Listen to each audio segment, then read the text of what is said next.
Hey, it's Tara Green here. I want to talk about Valentine's Day coming up on February the 14th, and this is the astrology of that day. Now, some people celebrate Valentine's Day, some people don't, but I want to point out what's going on in the sky so you'll get a sense of the mood. So you can see here we have Venus and Mars there, and they are virtually in union. They're at 15 plus degrees of Capricorn. They're going to make an exact conjunction on the 16th. So for my thing about using divine timing, the actual when they come together on the 16th is actually when you would celebrate Valentine's Day, and that's actually on a full moon at 9:29 a.m. That's Eastern Standard Time, and the full moon is in Leo at 27 degrees at 11:56 a.m. a couple hours later. So you can do it on Wednesday, you can do it on Thursday, you can do it on both days. So the divine union is very special. Again, that 15th degree of Capricorn is considered in itself to be quite powerful because there are 30 degrees in every sign. So when planets are at the middle degree, it's like a big wave point. So that's where we want to look for that. So it's going to be a very grounded, very earthy, quite pragmatic. You want to buy gifts. You want sort of practical, well-made, solid things that you could use in your career, because Capricorn rules career, or anything really practical, well-built, well-made. That's what Capricorn likes. Now, it's also a very auspicious day to make some long-term commitments. So like a proposal or a commitment to get into a long-term relationship, or it's also good for business too, because it is Capricorn. So if you want to make some conversations or put out the intention for creating new relationships, new love, new career, new wealth, new balance. I mean, Venus is the planet that rules women, rules the divine feminine, rules the arts, creativity, love. She was also the goddess of war traditionally. And then Mars, which we know now as the god of war and sex and passion and drive and initiation, the warrior, the entrepreneur, in Capricorn, they all have to do with your long-term goals and plans, whatever those are. So you want to think about how those things apply. So it would be a great day to manifest, because Capricorn is the sign of reality, of manifestation, ruled by the planet Saturn. So we can see Saturn there in Aquarius. Saturn rules two signs. Traditionally, it rules the sign of Capricorn and it rules the sign of Aquarius. So Saturn's really, 32 degrees away. So that's considered a semi-sextile, and that's considered a positive influence as well. So in that sense, it brings in a kind of detachedness. So, Capricorn can be kind of cold traditionally. Capricorn energy, kind of cold, practical, get down to business, very responsible. It's like the rock, and then Aquarius is like, well, kind of detached, higher consciousness. So any kind of, you might receive kind of high-tech gifts, or some kind of new sex toy or something like that with this kind of configuration, okay? So again, Mars and Venus, whenever they come together, it's very powerful, and they will come together again on March the 3rd. So it's very rare to have these two planets meet twice in a year, and really within a few weeks of each other. So then they will meet again at 0 degrees of Aquarius, which is also an important degree, because the planets Jupiter and Saturn met at 0 degrees of Aquarius on the winter solstice in 2021. And there you can see there's Mercury right now at 0 degrees of Aquarius, sort of reminding us to pay attention to that point. So as Venus and Mars meet again in a couple of weeks, that's going to be another opportunity to work with the divine lovers, with the beloved within. And I'm going to present a workshop on the 15th. You're welcome to join me live on Zoom, 7:30 p.m. Eastern Standard Time, where we're going to work with the astrology, your love languages, and do some guided meditation and create the sacred marriage within, and that will help you to manifest, relationships, beauty, love, self-love, career, long-term goals, all of that. So please join me for that workshop. So you can see the moon there. The moon sets the mood. The moon is way over on one side there in Leo. So in Leo, moon in Leo is, again, very passionate and fiery and big-hearted. Leo rules the moon, and it rules the sign of the child. So you want to party, you want to play, you want to open up your heart, you want to wear your heart on your sleeves, very generous. So you might want to give very luxurious gifts to women, roses. I think they sell most of the roses in the year on Valentine's Day. red roses would be very important. And Venus and Mars in Capricorn like traditional things. So this is, even though it's ruled by Saturn and Aquarius, well, you can sort of invent something new, but basically stick to tradition. You can't go wrong. So the moon is opposite Mercury at 0 degrees of Aquarius. So Mercury has just entered Aquarius, so it's kind of having a new beginning. Mercury enters Aquarius on the 14th, earlier in the day. And so, you want to think in a more detached way. You're going to converse maybe virtually, because a lot of people, of course, are doing virtual Valentines or virtual meetups or virtual dating on that day anyway. Okay, so we can see the symbol of Juno, and there she is there. She's at 5 degrees of Aquarius conjunct to Mercury. Juno is the goddess traditionally of marriage, and the month of June is named in her honor. In Greek mythology, she is married to Zeus, which is the planet Jupiter. In Roman mythology, her origin is a little bit more clear because Jupiter is called Jove, and he represents jovial. And so Juno and Jove, or Jupiter, are part of the same thing. So she represents the kind of trophy wife, because Jupiter and Juno didn't really have a very happy marriage, because he was really into the double standard, and he was going around raping and all of these other women, and she would get even with him. So they really didn't have a very, that's the groundwork of monogamy in Western culture, not a very good one at all. So she was very vindictive and mad, but she originally meant the feminine form of genius. And so the term genius in Latin, where they have these masculine and feminine terminologies, genius was just reserved for men who were super smart, like Einstein or Stephen Hawking or Tesla or Elon Musk even. And there was a feminine form of genius, which is called Juno. And so that was written out of history, though. But Juno's symbol looks like a lovely little magic wand, and she represents women's ability to kind of, her genius is about being able to multitask and see things in many, many different directions at once. So you want to bring on Juno's ability to kind of, see the big picture. That's Aquarius as well. Freedom, independence, non-conventional. Saturn and Aquarius is non-conventional. So how do we balance all those different mechanisms and ways of seeing things? The sun, of course, is in Aquarius, and then Venus and Mars are sextile, which is a very nice supportive aspect.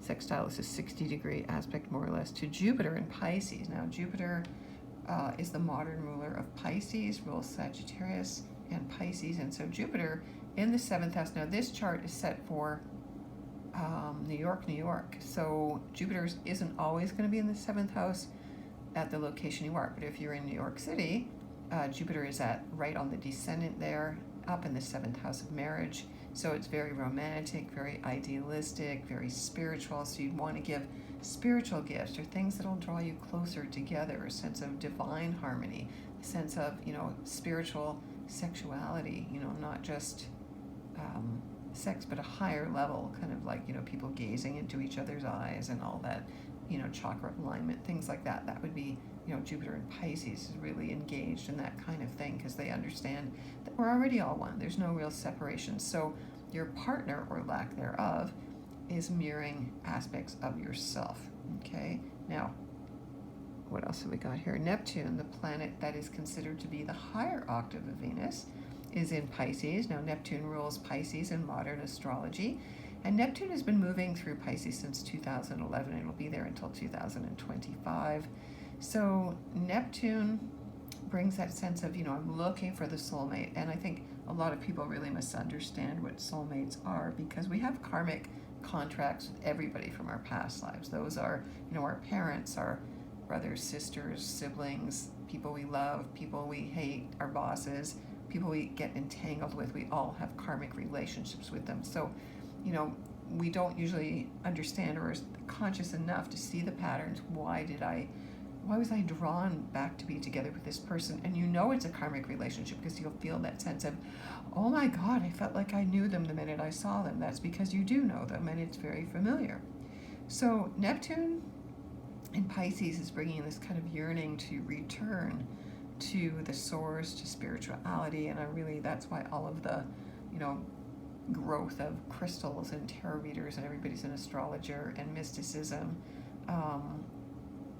has been come out in the world while Neptune is in Pisces, right? Neptune's only in Pisces once every 166 years. So, that's why this is going on now. Now, if you study Greek mythology, and, Western astrology is based on Greek mythology, you might have heard of the myth of Psyche and Eros. And the long and short of it is Psyche has to go through all these tasks to prove her love, to prove herself worthy of Eros. Okay, so there's the asteroid called Psyche over there at 6 degrees of Virgo, and there's the asteroid Eros at 17 degrees Pisces. So you can see they're in opposition there, which is kind of nice because it means they're connected. All oppositions are still connected. And again, Eros is sandwiched, a love sandwich with Jupiter and Neptune. So the sense that we have to do the hard work and pay attention to the details, that's Psyche in Virgo. That's very practical and nitpicky, and Psyche has all these tasks like in Rumpelstiltskin, where you have to count all the bits of straw and do all these little detailed things as a metaphor for kind of taking care of all these little bits and pieces within oneself. So Psyche can also make us a little bit too self-critical, I would say, in Virgo, but opposite to Eros there and Jupiter, that's kind of a nice aspect, I would say. Makes it easier because Jupiter is the big benefic, sends blessings.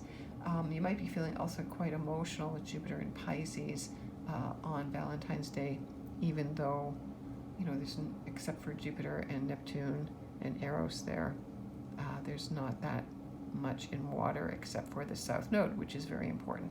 The south node in Scorpio is exactly squaring the sun in Aquarius and the north node. The north and south nodes of the moon are always opposite each other, and the south node of the moon always represents past lives. These nodes are very, very important because they create eclipses. So 4 times a year at least, when the sun and the moon align on full moons or new moons, that's the only time that eclipses can be created, is when the sun and the moon get very close to these nodes. So they are very, very important in evolutionary astrology and traditional Vedic astrology. They are called Rahu and Kitu. The dragon's head is the north node and the dragon's tail is the south node. So the south node, what just happened there? The south node in Scorpio. We are letting go. South node is where we're letting go of old grudges and old toxic patterns, emotional patterns, and things in our psyches and our unconscious. Things that we feel we never got worked out are really coming up now to be cleared. So we're seeing this in the world. Everybody's shadows is coming up into the surface. We're seeing people kind of venting on each other and blaming each other and projecting on each other. And, really that trine to Neptune in Pisces is what's really bringing this out. That's going to get more acute, that trine actually, as the nodes move backwards, which they always do. They move backwards through the signs. So you would want to get in touch with what's going on in my unconscious. Why was I drawn to this person? And really look at all of your relationship patterns. So usually we only have 1 or 2 major patterns that we repeat. So looking at your patterns, am I always the victim in the relationship? Do I have to be the one who leaves first? Do I always have to have the say? Am I always attracting people who are non-committal? Do I attract people who cheat on me? Am I the one who cheats on other people? So all of these kind of patterns are your own unconscious soul patterns that you came to work out and clear in this lifetime. So I'd really strongly urge you to especially work with your dreams right now. With Jupiter in Pisces, is the time to do a lot of healing in your dreams. So through our dreams we can connect with past lives, because we often dream of certain eras or settings, or even in our daydreams, the places that we're attracted to or the cultures, I believe, are past life memories. So if you really love Atlantis, or you love Egyptian culture or Incan culture, these were, or Celtic or Viking or whatever it is, these were what you remember being in those cultures in past lives, right? Okay. So the south node is a release point, releasing old toxins, old vendettas. Scorpios don't want to let go. This is the time to really let go. So you can cleanse and clear all that. And then the north node at 27 degrees Taurus is conjunct to the fixed star Algol, which is also Medusa's head, the most feared, demonized star in the sky. And any star or planet that is demonized, trust me, and it's related to the feminine, it's always because it was a goddess, a woman who was extremely powerful and scared the crap out of the patriarchy, so they made her into a demon, just like Lilith. And we'll get to Lilith in a second too. So Algol is really Medusa's head. She was once a beautiful Amazon warrioress from Africa, and she wore dreadlocks, and those dreadlocks were seen as snakes. It's pretty obvious why they would characterize her dreadlocks as snakes. And she was fighting against the patriarchal hordes trying to take over their lands, and there were actually records of Amazons in Africa up until, the 20th century, the 21st century even. So, the myth of Perseus cutting off her head and all of that stuff, and she's considered to be a gorgon and a monster and all that, that's all, fake news. So we want to reclaim Medusa as this beautiful goddess fighting, especially in Taurus, fighting, standing her ground, not giving an inch, listening to what she believes in, listening to her body, listening to her gut instincts. Okay, now, Lilith. Lilith is up there at 23 degrees Gemini, and she's basically opposite Venus and Mars. So Lilith was the first woman in the Bible before Eve. She's very powerful. I always work with Lilith in my chart readings. So in Gemini, she kind of sees both sides of an issue. She can, even though her prerogative is to never compromise, because, she demands equality. So in Gemini, it's kind of, Gemini is all about comparing the opposites. So in Gemini, she can kind of debate it or talk about it to some extent because she wants to make her point, okay? You either meet me halfway, you respect me as an equal, or else I'm out of here. So for Valentine's Day, especially, you want to look at that, because, women, because they're kind of biologically engineered to be in relationships to most degree,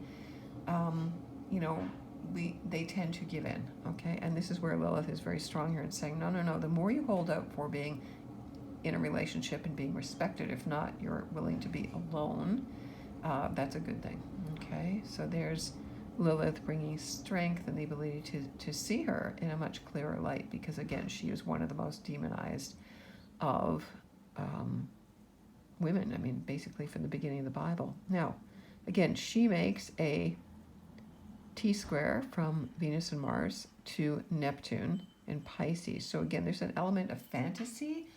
Lilith will often come into your dreams and your fantasies. She often has an owl with her, so if you dream about owls, or if you see owls, I would consider that like a symbol or a message from Lilith, or like Athena. Athena also has an owl on her shoulder. These very powerful, parthenogenic, independent goddesses have owls because it represents that they can see in all directions. They have night vision, they're very psychic, and they're predatory, so they're aggressive. And so if you see Lilith in your dreams, or if you see an owl in your dreams, or even when you're awake, I've had a number of people show me pictures of owls they've had encounters with lately. The message is that you need to trust your night vision, your insight, your psychic energy, your dreams, and to be very strong, you know what I mean? Like, not be afraid. Lilith is absolutely fearless. She goes, forget it, there's nothing you can do to me. She's a quarter of the Godhead anyway. So that would be really good to bring in Lilith to make you fearless, especially filtering through, fake messages, fake news. People get ghosted on media and stuff like that. Okay, so she's powerful there. Also, working with your dreams, you can invite Lilith to come into your dreams. You can invite any angelic presence to come into your dreams. You can invite your ancestors into your dreams for guidance. You can invite, any being that you respect, a poet, a painter, an artist, a mentor, anyone who's passed on into the spirit realm. You can invite them to be a mentor for you, to help you create a new foundation, because remember, it's Venus and Mars in Capricorn. We're going to build a new reality, a new foundation, because Saturn rules reality. But also really working with your dreams, especially right now, that's really, really important. Ceres, the Great Mother, is also at 1 degree of Gemini. She is conjunct to the North Node. So we want to be nurturing. We want to nurture our minds. We want to be able to look at both sides of an issue. That's Gemini. It is not about separation. I think we see Gemini as kind of going back and forth and think they're fickle and, from one thing to the next. They are associated with youth, but the ability to see both sides and kind of, oh, okay, this one sees it like this and that one sees it like that, and debate them and talk about them is really what we need right now. So Ceres is nurturing that, not to go into a split in the mind or a splinter in your mind there. All right, let's see what else we have there. Okay, and then Uranus, the planet that rules Aquarius in modern astrology, in Taurus. Saturn and Uranus are still in this hard square aspect, that 90-degree aspect that they've been in for all of 2021. It will continue for most of 2022. So Uranus is like the shock and awe god. Uranus is always the planet of unpredictability, of chaos, of change. So Uranus is always about doing a complete makeover, okay? So Uranus in Taurus, the sign of beauty and the sign of creativity and the sign of kind of lounging around and just indulging. Yes, Uranus, Taurus would love to just have the best quality chocolates and wine and food and, you know, really indulge their bodies, massages, whatever, all of that, you know, to the nth degree on Valentine's Day. And Uranus is in this trine to Venus and Mars. So I would definitely say, yes, go over the top and do it in a unique way, because Uranus and Taurus is, again, bringing in that sense of invention and pioneering and something completely different, something out of the box, something you never tried before. You know, do something different in your love life, you know, get a makeover. Seriously, get a makeover. So Uranus rules Aquarius, and so really Saturn rules Aquarius. They're both in their strengths, the same as Jupiter and Neptune are in Pisces. So to have planets, both planets from the old astrology and new astrology, both in their strengths there, and kind of, even though Uranus and Saturn are challenging each other, they're still in a connection. They're having a conversation there. So we want to work with that sense of, you know, building on the old, building on the past, but bringing in something new and different. And, you know, we can see in the world also the powers of the tradition, or powers that people that listen to the mainstream media and corporate, whatever the corporations are telling you to do. And then Uranus and Taurus are people who are fighting to get out of that, who want revolution, who want freedom, who want change, who want innovation. Although in Taurus, it's kind of a grassroots innovation. There is a kind of rebellion against the new technology, against kind of the robotic, kind of nerdy, you know, Starlink. We're all going to become robots. We're all going to be immortal. Saturn and Aquarius kind of energy. Uranus and Taurus really doesn't want any of that. It wants kind of back to the land, you know, grow my own food, be autonomous, be with community. I mean, Saturn and Aquarius is about supporting communities, and, you know, that would be virtual. But Uranus and Taurus wants real, tangible things. Okay, so we can see, how are we going to resolve this? You know, and I guess the midpoint actually is Chiron in Aries there. So Chiron in between sort of Saturn and Aquarius. Chiron is really within 30 degrees of Uranus there, but Chiron is also trining the moon. So Chiron in Aries is about being very defensive, kind of covering your wounds, because Aries is the sign of the warrior.